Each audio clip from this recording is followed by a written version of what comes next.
At 6:33, breaking news overnight. U.S. experts are likely to recommend a booster shot of the COVID vaccine. You'd get that booster 8 months after receiving your second dose of either the Pfizer or Moderna vaccine. Okay, heading overseas now to breaking news. A Taliban official has announced general amnesty for everyone in Afghanistan and urged women to join its government too. But political leaders here in the U.S. are heavily divided on the decision to pull our troops out so fast.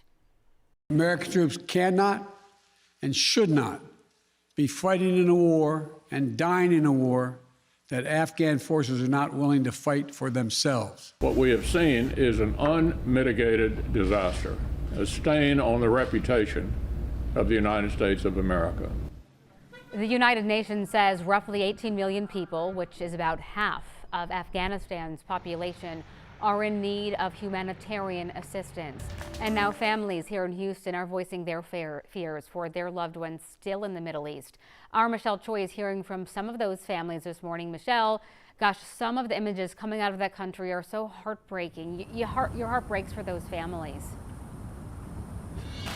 Yeah, Lauren, it really does. You know, what's happening in Afghanistan right now hits close to home. A lot of people here in Houston with ties to the country tell us they are worried and scared for their loved ones, family members who are stuck there and can't leave. It's why organizations like the Refugee Services of Texas, located behind me here in Southwest Houston, are working hard to bring as many people as they can here to our city.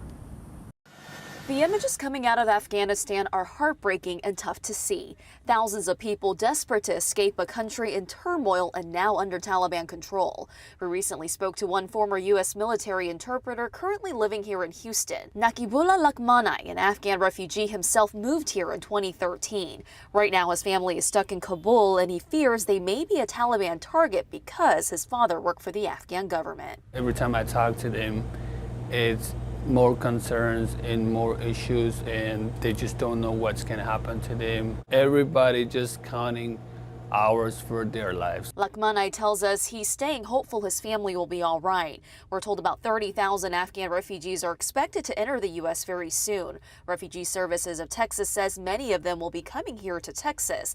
They're expecting to help at least 40 people right here in Houston just through their organization alone. The work that we do is, provides some relief to like these individuals that are kind of fleeing a really terrible situation. Refugee Services of Texas says they are always in need of volunteers to help welcome refugee families and help them resettle. You can also donate money to the organization. If you'd like to help, we have all that information posted on our website at KHOU.com. Lauren? Michelle Choi, thank you so much for those resources this morning.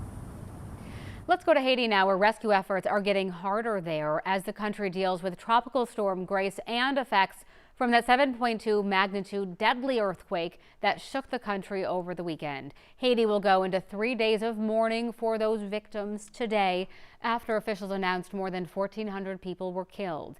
Many other people are still waiting for medical treatment, but there are not enough doctors or medicine to go around. Officials say they are still looking for survivors.